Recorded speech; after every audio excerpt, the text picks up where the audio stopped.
पूर्वी चाळीसगाव तालुक्याला उपजिल्हाधिकारी म्हणून कार्यालय मंजूर करण्याच्या संदर्भामध्ये हालचाली चालू झाल्या। मी त्याला माझ्या स्तरावर विरोध केला। या विभागाचे कमिशनर आयुक्त आदरणीय गेडाम साहेबांना मी पत्र दिलं। या राज्याचे महसूल मंत्री आदरणीय बावनकुळे साहेबांना पत्र दिलं आणि त्यांना विनंती केली की माझी चाळीसगाव शहरामध्ये उपजिल्हाधिकारी कार्यालय देण्याच्या संदर्भात अजिबात विरोध नाही। तुम्ही चाळीसगाव शहराला फक्त उपजिल्हाधिकारी कार्यालयच नाही, त्या चाळीसगावला आपण केंद्र शासित प्रदेश करून टाकला तरी आमची हरकत नाही। परंतु चाळीसगाव तालुक्याला पाचोरा आणि भडगाव मतदारसंघ जॉईंट करू नये अशी भूमिका माझी होती। ह्या भूमिकेला तुमचं सहमत आहे का? जर सहमत असेल तर पहिल्यांदा हात वर करून सगळेजण हात वर करा। हे फक्त विरोधाला विरोध नाही, याचं कारण असं आहे की मला पाचोऱ्याचा एखादा व्यक्ती असेल किंवा भडगावचा एखादा व्यक्ती असेल, त्याला जर का जळगावला उपजिल्हाधिकारी कार्यालय असेल आणि तिथं जर का त्याची एखादी तारीख आली तर त्या ठिकाणी हा काय माहिती रे असं, तर त्या ठिकाणी जर माणूस जळगावला गेला तर उपजिल्हाधिकाऱ्याच्या बरोबरच तिथे आमचं कलेक्टर ऑफिस आहे, तिथे सेशन कोर्ट आहे, तिथे जिल्हा परिषद आहे, तिथे एसपी ऑफिस आहे, तिथे डीडीआर आहे, तिथे सिव्हिल हॉस्पिटल आहे।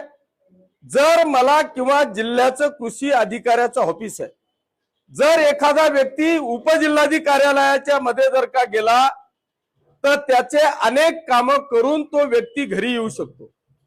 आपल्या बरोबरच या पाचोरा आणि भडगाव मतदारसंघातला जो वकील असेल की ज्या वकिलाला एक केस करता जर का उपजिल्हाधिकाऱ्याकडे जावं लागत असेल तर त्यांच्या देखील अनेक केसेस असतात, त्याच पद्धतीने ते तारखा देखील घेतात। आणि म्हणून आम्हाला चाळीसगावला उपजिल्हाधिकारी कार्यालय घेऊ नका असं अजिबात म्हणणं नाही। तुम्ही उपजिल्हाधिकारी घ्या, जिल्हाधिकारी घ्या, तुमचावाला केंद्र शासित प्रदेश करा, पण त्याला पाचोरा आणि भडगाव मतदारसंघ हा अजिबात जॉईंट होणार नाही, ही आमची ठाम भूमिका आहे। आणि याच्यासाठी उद्या जर का आम्हाला आंदोलन करावं लागलं, रस्त्यावर उतरावं लागलं तरी चालेल, पण आमचा पाचोरा भडगाव मतदारसंघ हा चाळीसगावला जॉईंट होणार नाही, याची ठाम भूमिका आपली असणार आहे। यासाठी आज आपण सगळेजण आलेलो आहोत। मी उद्या किंवा सोमवारी मी मुंबईला आहे। आपण आज एक निवेदन तयार करतोय, आजच निवेदन तयार करून आपल्या सगळ्यांच्या सह्या घेऊन या निवेदनाचं पत्र राज्याचे मुख्यमंत्री आदरणीय देवेंद्रजी फडणवीस साहेब, उपमुख्यमंत्री आदरणीय एकनाथजी शिंदे साहेब, दुसऱ्या उपमुख्यमंत्री ताई सुनित्राताई पवार साहेब आणि या राज्याचे महसूल मंत्री आदरणीय बावनकुळे साहेब, या विभागाचे कमिशनर आदरणीय गेडाम साहेब, या सगळ्यांपर्यंत जळगावचे जिल्हाधिकारी आदरणीय घुगे साहेबांच्या माध्यमातून हे निवेदन आपण या सर्व सन्मान्य व्यक्तींपर्यंत पोहोचवणार आहोत।